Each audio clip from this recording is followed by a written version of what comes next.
बेटी कलसा के पनिया नहाले हुगे। बेटी कलसा के पनिया लगा ले हुगे। बेटी सेंट सबुनिया लगा ले हुगे। बेटी सेंट सबुनिया चमक जइबुए। बेटी सारी बदनिया चमक जई है। बेटी सारी बदनिया अन्हार होता है। बेटी पापा के महलिया अन्हार होता गे। बेटी पापा के महलिया अजोर होता है। बेटी ससुर के महलिया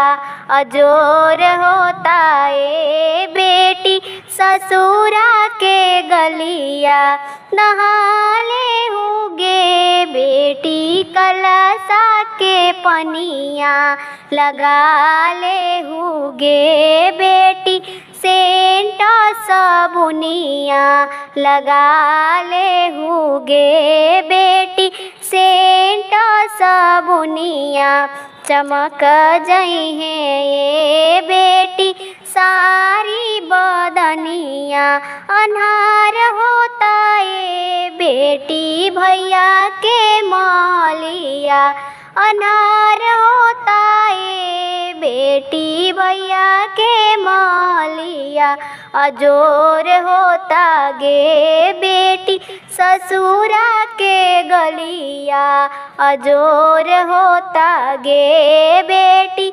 ससुरा के गलिया।